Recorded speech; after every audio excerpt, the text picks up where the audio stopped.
अस्सलाम वालेकुम स्टूडेंट। आज के इस लेक्चर में हम करने के लिए जा रहे हैं आर्चिमिडीज प्रिंसिपल।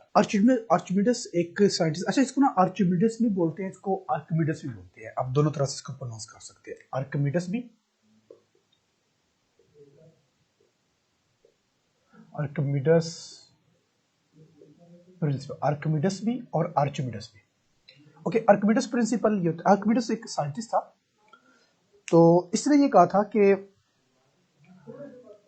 अगर किसी सपोज करते हैं, इसने कहा एक हमारे पास ना एक लिक्विड है, इस तरह से एक बीकर है बड़ा सा, इसके अंदर यहां तक लिक्विड है, वाटर इसके अंदर फिल है, ठीक है। और एक हम इसके अंदर रख देते हैं, कोई एक वॉल्यूम है, कोई एक सिलेंडर है, सिलेंडर हम इसके अंदर डिबो देते हैं इस तरह से, ठीक है। अब लिक्विड के अंदर जब सिलेंडर को या किसी भी ऑब्जेक्ट को हम डुबोएंगे तो हमें पता है कि उस ऑब्जेक्ट, देखें ग्लास के अंदर वाटर है, चले हम सपोज कर लेते हैं, एक और हम एग्जांपल ले लेते हैं कि हमारे पास ये ग्लास है, ठीक है। ये हमारे पास ग्लास है, इसके अंदर जी इतना लिक्विड है और ये लिक्विड है जी, और इसके अंदर अब की बार हम डाल देते हैं एक कोई भी क्यूब डाल देते हैं। मैं यहाँ पर ये एक क्यूब, कोई भी लकड़ी का आयरन का क्यूब है, मैं इसके अंदर डालता हूँ। अब क्या होगा कि लिक्विड का जो लेवल होगा वो बढ़ जाएगा, ऐसे ही है। यानी कि लिक्विड के अंदर जब हम कोई चीज डाल देते हैं तो लिक्विड का लेवल बढ़ जाता है। कितना बढ़ता है? लेवल उतना ही बढ़ता है जितना इस ऑब्जेक्ट का वॉल्यूम होता है जो हम पानी में डिबोते हैं, ठीक है।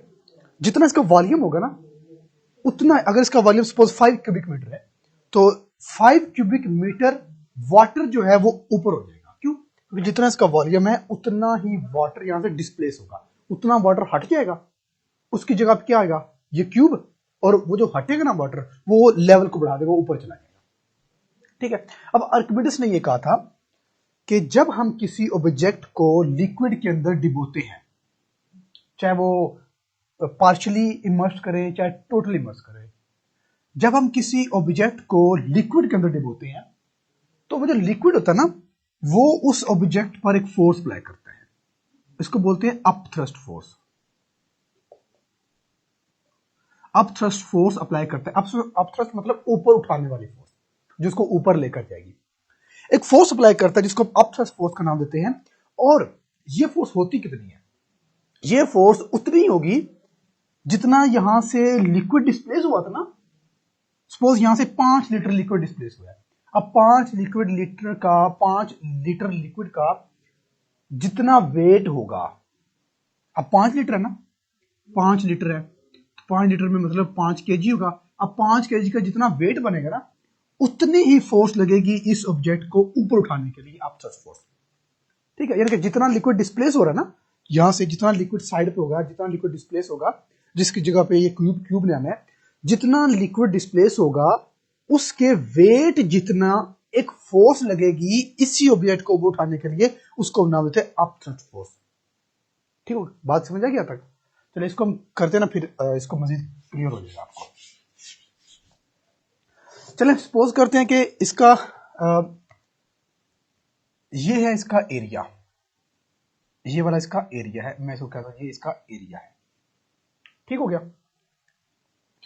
अच्छा, अब इसके ऊपर ये पानी के अंदर फिल है, इसके ऊपर 2 तरह की फोर्स लगेगी। एक लगेगी फोर्स ऊपर से नीचे, इसको हम कह देते हैं जी F1।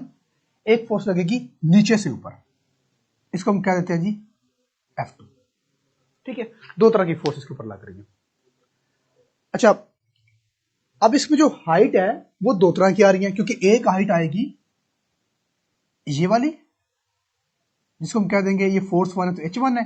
दूसरी हाइट आएगी जो इस फोर्स 2 पर लगेगी, ये होगी हमारे पास H2, ठीक हो गया। 2 तरह की हाइट है। अब अगर हमने H निकालना हो, H क्या होगा? H हमारे पास ये वाली हाइट होगी, वो क्या होगी हमारे पास?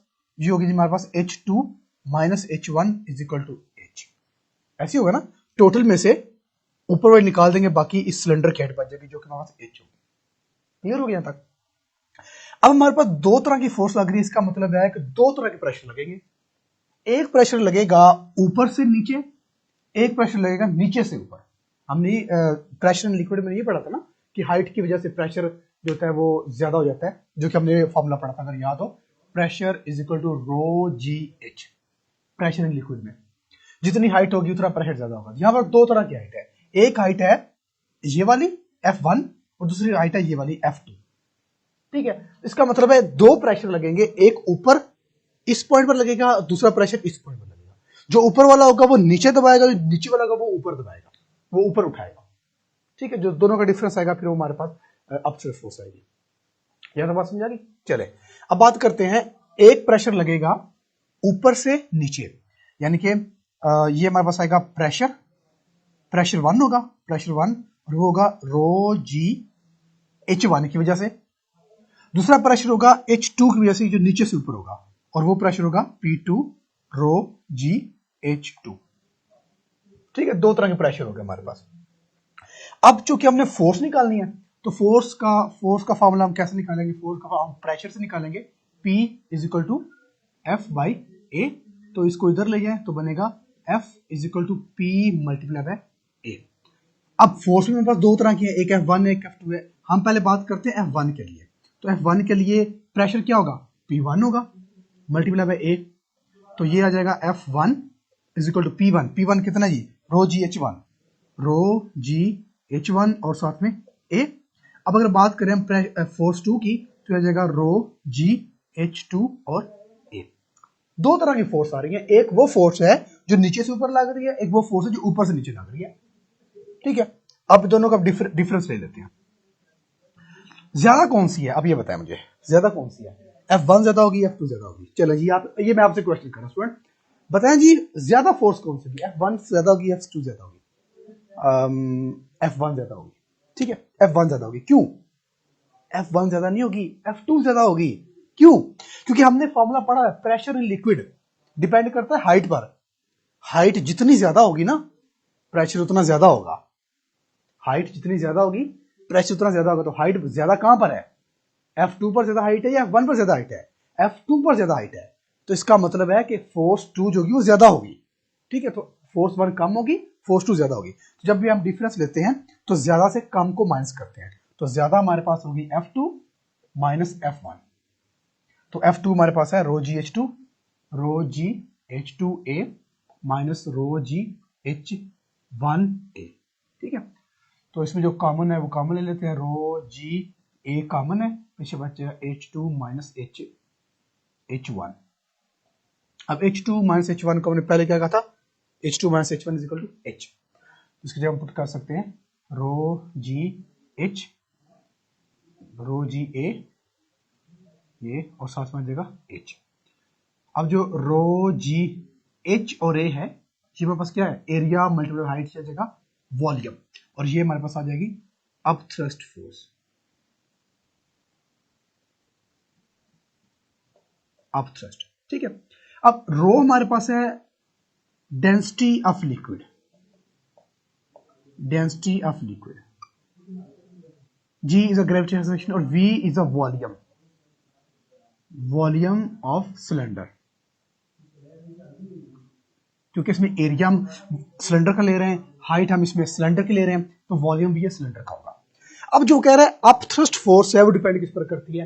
पहली बात वही डेंसिटी ऑफ लिक्विड, जो जिस किस्म का हमारे पास लिक्विड होगा फोर्स भी उस तरह की होगी। फिर ग्रेविटेशन एक्सेलरेशन है, और फिर है वॉल्यूम ऑफ लिक्विड। मतलब है कि अगर वॉल्यूम, अगर ये बड़ा सिलेंडर है, सिलेंडर बड़ा है, तो जो लिक्विड डिस्प्लेस होगा वो ज्यादा होगा। अगर लिक्विड डिस्प्लेस ज्यादा होगा तो जो अप थ्रस्ट फोर्स होगी वो भी ज्यादा होगी। क्योंकि अगर लिक्विड ज्यादा डिस्प्लेस हो रहा है, अगर सपोज 10 लीटर लिक्विड डिस्प्लेस हो रहा है, तो जो 10 लीटर लिक्विड होगा उसका जो वेट होगा वो भी ज्यादा होगा, फिर वो ज्यादा फोर्स हो जाएगा। अगर जो लिक्विड है वो, अगर इसका वॉल्यूम कम है, तो इसका मतलब जो लिक्विड है वो कम डिस्प्लेस हो रहा है, मतलब वो 2 लीटर डिस्प्लेस हो रहा है। पहले 10 था, 2 है, 2 लीटर डिस्प्लेस हो रहा है। अगर 2 लीटर डिस्प्लेस हो रहा है तो इसका मतलब है उसका जो वेट होगा वो भी कम होगा। पहले 10 था, अब 2 है, अब इसके बाद उसका वेट भी कम होगा। कम वेट है तो जो अप थ्रस्ट फोर्स होगी वो भी कम होगी। ठीक है, तो जितना ज्यादा वॉल्यूम होगा उस ऑब्जेक्ट का जो हम पानी में डिबोएंगे, उतनी ज्यादा अप थ्रस्ट फोर्स लगेगी। क्लियर? तो उतनी ज्यादा अगर आप थ्रस्ट फोर्स लगेगी, जितना वॉल्यूम ज्यादा होगा, तो जो शिप्स होते हैं, शिप्स एंड बोट, उसका पता है शिप का वॉल्यूम ढेर सारा होता है, हालांकि वो भी लोहे का बना होता है, वो क्यों नहीं डूबता? एक कील है, वो भी लोहे का, छोटा सा है, वो डूब जाता है। जो शिप है वो बड़ा सा है, वो भी लोहे का है, वो क्यों नहीं डूबता? रीजन ये है कि जो होता है ना कील, लोहा, आयरन, उसका वॉल्यूम कम होता है। जब वॉल्यूम कम होगा तो अपथ्रस्ट फोर्स कम होगी। अपथ्रस्ट फोर्स मतलब जो नीचे से ऊपर उठाएगी, तो अपथ्रस्ट फोर्स कम होगी तो ये डूब जाएगा। और अगर वॉल्यूम ज्यादा है, बहुत बड़ा वॉल्यूम है, ज्यादा वॉल्यूम है, तो इसका मतलब जो अपथ्रस्ट फोर्स नीचे से ऊपर लगेगी वो ज्यादा लगेगी। वो ज्यादा लगेगी तो वो ऑब्जेक्ट को ऊपर उठा कर रखेगी, वो पानी में सिंक नहीं होने देगी, डूबने नहीं देगी। बात समझे? इसको मतलब हम यूं भी कह सकते हैं कि अगर चले हम यहां कर लेते हैं, कहते हैं कि अगर अप थ्रस्ट फोर्स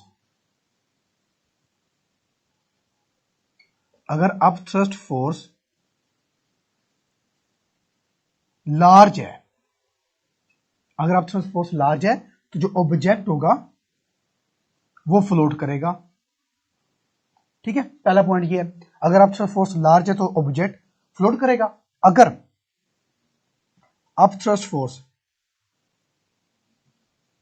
स्मॉल है तो जो ऑब्जेक्ट होगा वो सिंक कर जाएगा, वो डूब जाएगा। और अप थ्रस्ट फोर्स ज्यादा और कम कब होगी? अप थ्रस्ट फोर्स ज्यादा तब होगी जब वॉल्यूम ज्यादा होगा, और अप थ्रस्ट फोर्स कम कब होगी? जब वॉल्यूम कम होगा उस ऑब्जेक्ट का जिसको हम पानी में डुबो रहे हैं। ठीक हो गया? तो ये है हमारे पास आर्चिमिडीज प्रिंसिपल, जिसमें हमने अप थ्रस्ट फोर्स, अच्छा अप थ्रस्ट फोर्स क्या? अप थ्रस्ट फोर्स है वो जो अपवर्ड डायरेक्शन लगे, जो अपवर्ड डायरेक्शन लगे, इसको हम कर लेते हैं। अप थ्रस्ट फोर्स ऐसी फोर्स होती है जो अपवर्ड डायरेक्शन लगे। Up thrust force, the force which act in upward direction। ठीक है, जो ऑब्जेक्ट पर अपवर्ड डायरेक्शन में लगती है उसको बोलते हैं अपवर्ड फोर्स। तो ये था हमारे पास आर्चिमिडीज प्रिंसिपल। अगर इससे रेलेवेंट कोई क्वेश्चन तो आप पूछ सकते हैं। Thank you.